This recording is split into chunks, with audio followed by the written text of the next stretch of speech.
ఏంటి కూటమి ప్రభుత్వం మీద మీ అభిప్రాయం ఏంటి? కూటమి ప్రభుత్వం బాగానే ఉందండి, మంచిగానే ఉంది. లోటుపాట్లు అనేది ఎప్పుడు ఉంటానే ఉంటాయి. మనకి ఫ్రీ బస్సు పెట్టారు, దానివల్ల ఆడవాళ్ళు ప్రయోజనం పొందాను. దానివల్ల వచ్చే ఇబ్బందులు కూడా మరి కండక్టర్లు ఇబ్బంది పడటం అలాంటివన్నీ కూడా ఉన్నాయి.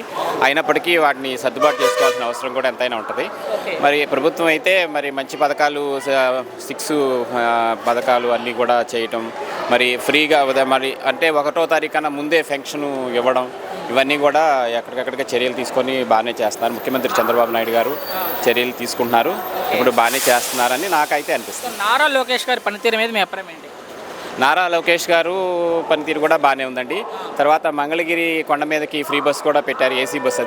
అది కూడా చాలా వసతిగా ఉంటుంది. ఎప్పుడైనా వెళ్ళినప్పుడల్లా హాయిగా ఆనందంగా వెళ్తూ ఉంటాము. తర్వాత ఆయన కూడా మరి పైకి కనపడిపోయినప్పటికీ తండ్రి గారు ఉన్నారు కాబట్టి పైన మరి ఆయన లోపాయికారిగా అన్నీ కూడా వ్యవహారాలను చూసుకుంటూ చక్కగా ప్రభుత్వాన్ని నడుపుతున్నారు.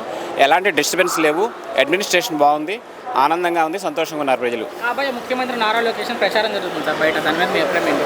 అవ్వచ్చు, కాకపోవచ్చు, కాకపోతే వస్తే మంచిదే, సంతోషమే. అంటే రేపు ఉగాది నాటికి నారా లోకేష్ గారు ముఖ్యమంత్రి అవుతారు, చంద్రబాబు ఏమో చెప్పలేము, అయితే అవ్వచ్చు. ఎందుకంటే చంద్రబాబు నాయుడు గారు పైన ఉన్నారు కాబట్టి ముఖ్యమంత్రిగా నారా లోకేష్ గారిని చేస్తే బాగుంటుంది అని ప్రజల్లో అయితే ఇప్పుడైతే ఏం తెలియదు. ప్రజలకి ఇంకా నా దాకా అయితే ఇంకా ఏం తెలియదు.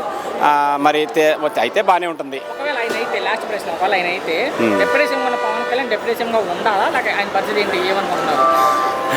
అలా అడిగినప్పుడు చెప్పడం కొంచెం కష్టంగానే ఉంటుంది.